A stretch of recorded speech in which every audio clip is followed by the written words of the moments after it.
नमस्कार दोस्तों, स्वागत है आपका अपने चैनल एग्जामिट्यूट में। दोस्तों, हिस्ट्री स्पेशल क्लास 12 में हम आपके लिए कुछ इंपॉर्टेंट क्वेश्चंस लेकर आए हैं जो सभी एग्जाम्स के लिए मोस्ट इंपॉर्टेंट है। दोस्तों, अगर आपको हमारी वीडियो पसंद आ रही है तो लाइक कीजिए, शेयर कीजिए और चैनल को सब्सक्राइब करना न भूलें। चलते हैं क्वेश्चन की तरफ। क्वेश्चन नंबर 1, राष्ट्रकूट वंश की स्थापना किसने की? आपके पास ऑप्शन है इस प्रकार। Option A Dantidurga, option B Krishna Pratham, option सी इंद्र द्वितीय या ऑप्शन डी इनमें से कोई नहीं।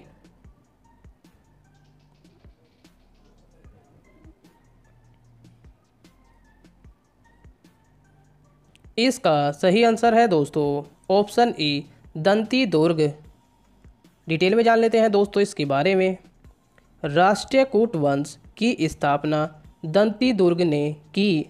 इसकी स्थापना 8वीं सदी में की गई।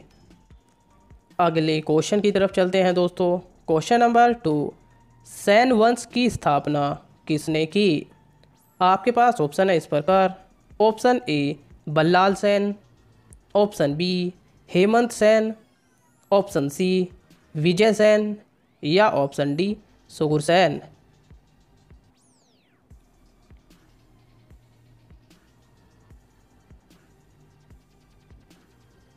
इसका सही आंसर है दोस्तों option B Hemant Sen. Detail में जान लेते हैं दोस्तों इसके बारे में। सैन वंश बंगाल का एक राजवंश था। इसकी स्थापना हेमंत सेन ने की। अगले क्वेश्चन की तरफ चलते हैं दोस्तों। क्वेश्चन नंबर 3, कृष्ण प्रथम जो राष्ट्रकूट वंश का राजा था उसने निम्नलिखित में से क्या बनवाया? आपके पास ऑप्शन है इस प्रकार। ऑप्शन ए एलोरा के शिव मंदिर, ऑप्शन बी अजंता की गुफाएं, ऑप्शन सी एलोरा की गुफाएं या ऑप्शन डी इनमें से कोई नहीं।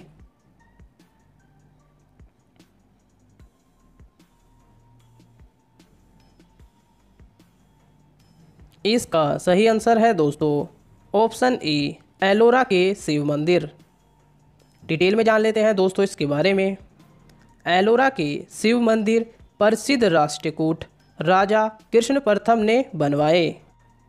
अगले क्वेश्चन की तरफ चलते हैं दोस्तों। क्वेश्चन नंबर 4, वल्लभी काल किस काल को कहा जाता है? आपके पास ऑप्शन है इस प्रकार। ऑप्शन ए गुप्त काल, ऑप्शन बी कुषाण काल, ऑप्शन सी मौर्य काल या ऑप्शन डी इनमें से कोई नहीं।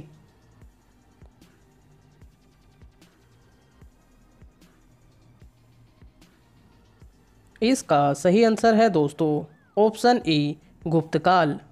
डिटेल में जान लेते हैं दोस्तों इसके बारे में। वल्लभी काल गुप्त काल के समान था। वल्लभी या वल्लभीपुर गुजरात के सौराष्ट्र क्षेत्र में भावनगर के निकट स्थित एक प्राचीन नगर है।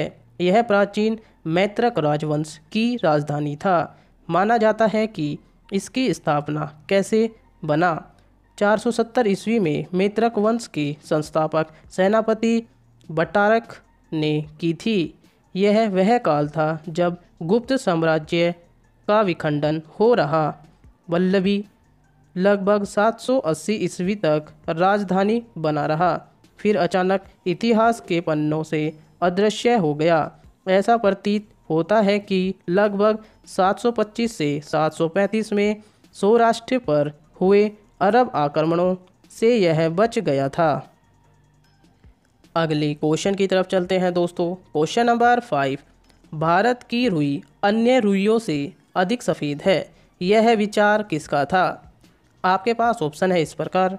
Option A Alexander, option B Megasthenes, option C Herodotus या ऑप्शन डी इनमें से कोई नहीं।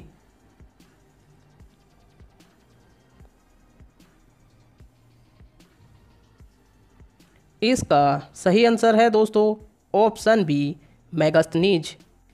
अगले क्वेश्चन की तरफ चलते हैं दोस्तों। क्वेश्चन नंबर 6, गुप्त राजाओं ने कौन से सिक्के चलवाए? नंबर 1 दिनार, नंबर 2 ड्रम, नंबर 3 रूपक या नंबर 4 स्वर्ण। आपके पास ऑप्शन है इस प्रकार।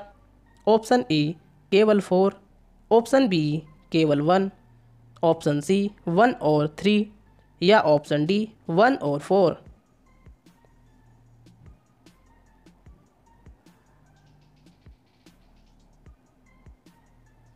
इसका सही आंसर है दोस्तों ऑप्शन डी 1 और 4।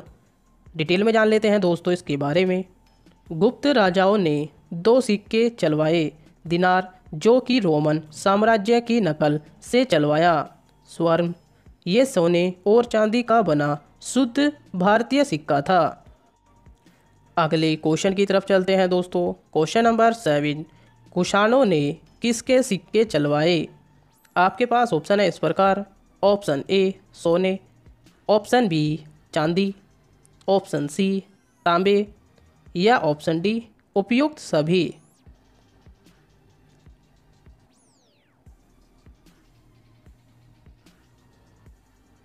इसका सही आंसर है दोस्तों ऑप्शन डी उपयुक्त सभी।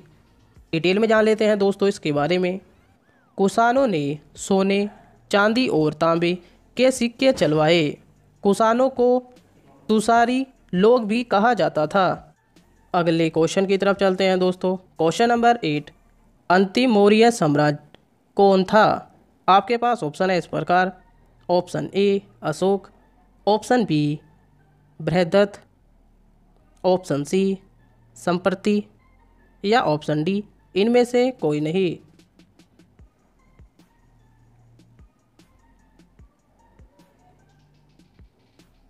इसका सही आंसर है दोस्तों ऑप्शन बी बृहदत्त। डिटेल में जान लेते हैं दोस्तों इसके बारे में। अंतिम मौर्य सम्राट बृहदत्त था, जिसे उसके सेनापति सम्राट पुष्यमित्र शुंग ने मारकर शुंग राज्य की स्थापना की। अगले क्वेश्चन की तरफ चलते हैं दोस्तों। क्वेश्चन नंबर 9, अभिधम्म में कथा वस्तु के बारे में किसने लिखा? आपके पास ऑप्शन है इस प्रकार।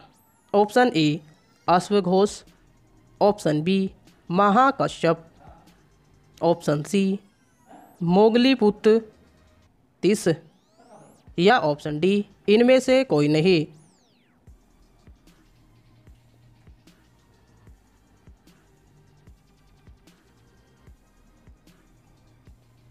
इसका सही आंसर है दोस्तों ऑप्शन सी मोगलीपुत्र तिस। डिटेल में जान लेते हैं दोस्तों इसके बारे में। मोगलीपुत्र तिस बौद्ध धर्म के भिक्षु और विद्वान थे। वह अशोक के आध्यात्मिक गुरु थे और अशोक के पुत्र महेंद्र के आध्यात्मिक गुरु भी थे। अगले क्वेश्चन की तरफ चलते हैं दोस्तों। क्वेश्चन नंबर 10 लास्ट क्वेश्चन है दोस्तों, क्वेश्चन ऑफ द डे। किस यज्ञ में वैदिक काल में सूरा का प्रयोग किया जाता था? आपके पास ऑप्शन है इस प्रकार। Option A Sautramani, option B Rajasuya, option C Putreshti या ऑप्शन डी अश्वमेघ। दोस्तों जैसे कि आप सभी को पता है, क्वेश्चन ऑफ द डे का आंसर आपको कमेंट बॉक्स में करना होता है। साथ ही आपने 10 में से कितने आंसर सही किए हैं ये भी आपको कमेंट बॉक्स में करना है। दोस्तों अगर आपको हमारी वीडियो पसंद आ रही है तो लाइक कीजिए, शेयर कीजिए और चैनल को सब्सक्राइब करना न भूलें। बने रहिए हमारे चैनल के साथ। जय हिंद, जय भारत, धन्यवाद।